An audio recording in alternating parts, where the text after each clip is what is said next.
terk ettiği dünyanın üzerine zaferin mührünü vurdu. Bedir'de dünyaya malını terk edenlerin canlarını nasıl feda ettiklerini gösterdi. Bismillahirrahmanirrahim.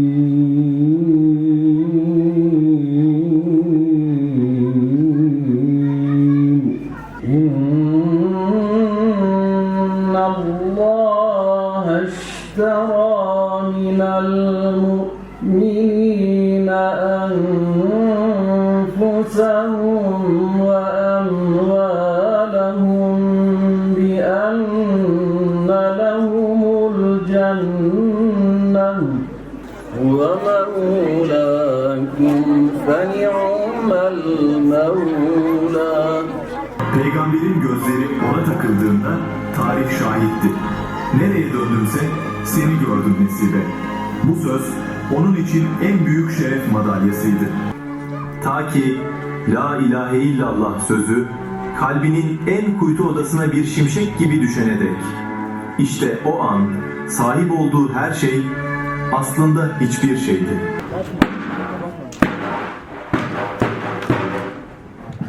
Ey Hilal, ey Uzza, ey Menat!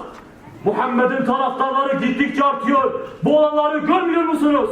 Sen de dediğinin farkında mısın? Mekke'nin en yakışıklısı, en zengini, annesinin gaz bebeği olan dostum Musab'ı nasıl o ilahlarımızdan yüz çevirenlerle bir tutuyorsun? Sakin ol Haris. Şimdi anlayacağız gerçekleri. Ey Mus'ab, bu askerin söylediği doğru mu? Yoksa sen de mi Müslüman oldun? Evet, ben de Allah ve Resulüne iman ettim. Beni küfrün karanlığından, İslam'ın aydınlığına çıkartan Allah'a hamdolsun. Hadi! Alem sana arasın! Ahaduna had! Ahaduna had! Ahaduna had! Hücum! Allah'ım! Bir tanesini dahi tek bırakmayın! Onun Resulullah'a feda olsun! Her iki kulun Resulullah'a feda olsun! Eşhedü en la ilahe. Muhammed öldü! Yaşasın! Savaşı biz kazandık! Şimdi bizden önceki şahsiyetlerin, örnekliklerin işlenmesi, anlatılması Kur'ani bir metottur. Allah Azze ve Celle Kur'an-ı Kerim'in birçok ayetinde bizlere önceki nesillerden, önceki şahsiyetlerden, rol model olacak insanlardan bahsediyor. Ki bunlar başta peygamberler, şehitler, sıddıklar, salihlerdir. Bunlar sadece böyle bir hikaye olsun diye anlatılmıyor. Biz örnek alalım, hayatımıza tatbik edelim diye Allah Azze ve Celle onları bizlere anlatıyor. Orada Kur'an-ı Kerim'de dikkat ettiğimiz zaman, baktığımız zaman şunu görürüz ki her bir kişiye, her bir ferde, her bir topluma hitap edecek bir örneklik vardır. Erkeğiyle, kadınıyla, genciyle, yaşlısıyla, zenginiyle, fakiriyle, kim kendisine İslam davası için bir örneklik, bir rol model almak istiyorsa Kur'an-ı Kerim'de kendisini anlatan, kendisini tasvir eden bir örneği görür ve rastlar. Kur'an-ı Kerim'de anlatılan şahsiyetlerin çoğunluğuna baktığımızda görüyoruz ki Allah Azze ve Celle özellikle tevhid davasının ilk yıllarında gençlerden daha çok bahsediyor. Onlara daha fazla vurgu yapıyor. Mesela Hz. Musa'yı Allah Azze ve Celle anlatırken bizlere şöyle buyuruyor. Estağfirullah. فَمَا آمَنَ لِمُوسَى إِلَّا ذُرِّيَّةٌ مِنْ قَوْمِهِ عَلَى خَوْفٍ مِنْ فِرْعَانَ وَمَلَئِهِ اَنْ يَفْتِنَهُمْ.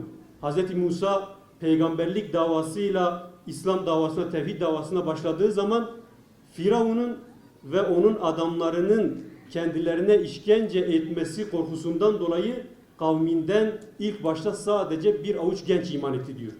Ve Allah Azze ve Celle yine Kehf suresinde Ashab-ı Kehf'i bizlere anlatırken innehum fityetun amenu bi rabbihim ve zidnahum huda.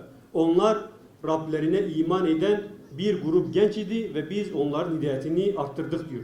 Hz. İsa'yı anlatırken Hz. Yahya'yı o genç yaşıyla Carut'un karşısına geçip taşla o Carut'u deviren Hz. Davut'u anlatırken, Hz. Süleyman'ı anlatırken ortak noktaları gençlerdir.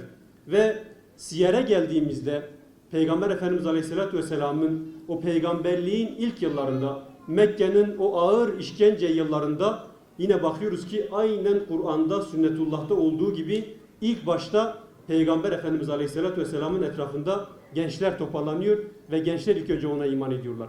Musab bin Ümeyr de bu gençlerden bir tanesi. Musab bin Ümeyr'in nelerden vazgeçtiğini, ne tür fedakarlıklardan bulunduğunu anlamamız için İslam'dan önceki yaşantısına bir göz atmamız gerekiyor.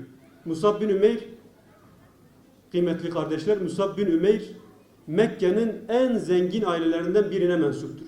İnsanların böyle giyecek elbise bulamadığı o dönemde rivayetlere göre giydiği elbiseyi çoğunlukla bir kez daha giymezmiş.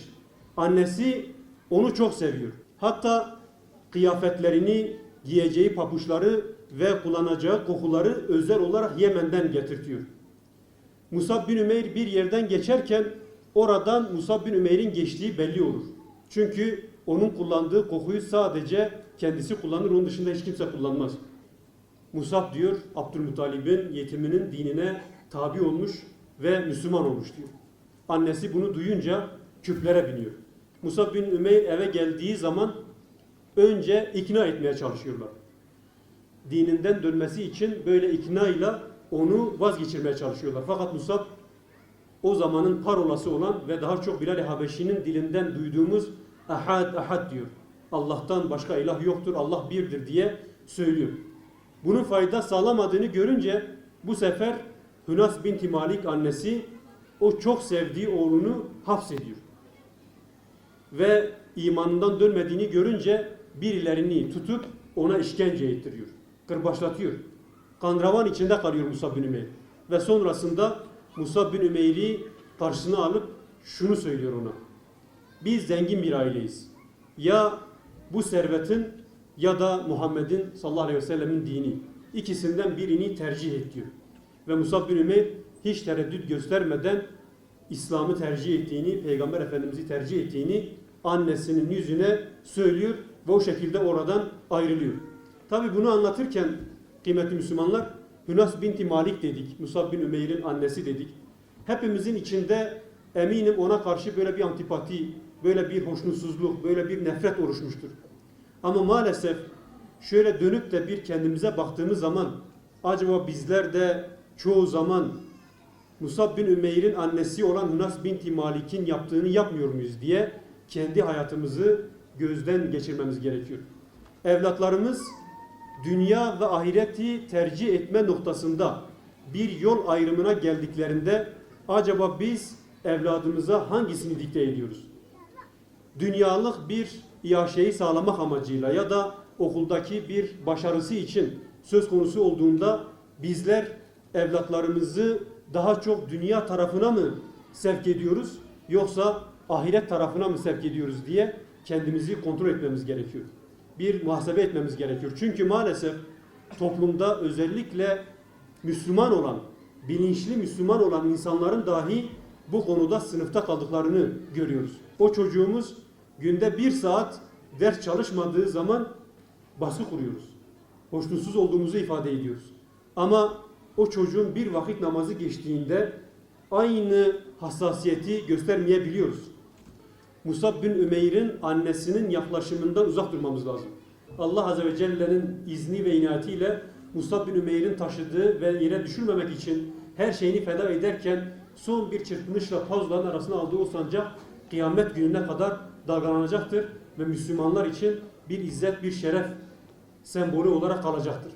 Ve Musab bin Ümeyr şehit olmuş, savaştan sonra bir sahabi hariç, Hanzala hariç bütün hepsinin dudakları, burunları, kulakları kesilmiş. Peygamber Efendimiz Aleyhisselatü Vesselam Müslümanların o halini görünce gözlerinden yaşlar akıyor. Hazreti Hamza'yı görüyor, Musab bin Ümeyr'i görüyor. Ve Musab bin Ümeyr getirilirken sahabe-i kiram soruyor. Diyorlar ki ey Allah'ın Resulü diyorlar. Musab bin Ümeyr'in üzerinde yırtık bir elbise var, yamalı bir elbise var. Kefen olarak onun başını örttüğümüzde o elbiseyle ayakları açıkta kalıyor. Ayaklarını örttüğümüzde başı açıkta kalıyor. Ne yapalım diye sorunca Peygamber Efendimiz Aleyhisselam gözyaşları içerisinde diyor ki başını o elbiseyle örtün, ayaklarını da isfir otuyla kapatıp o şekilde defnedin diyor. O bir sefer giydiği elbiseyi ikinci defa giymeyen Musab bin Ümeyr şehit olduğunda üzerini örtecek bir kefen bulamıyorlar. Elhamdülillahi Rabbil alemin ve salatu ve selamu ala Resulina Muhammedin ve ala alihi ve sahbihi ecmain. Rabbim bizlere de kayıtsız şartsız bir iman nasip et. Allah'ın katına geldik, kovma.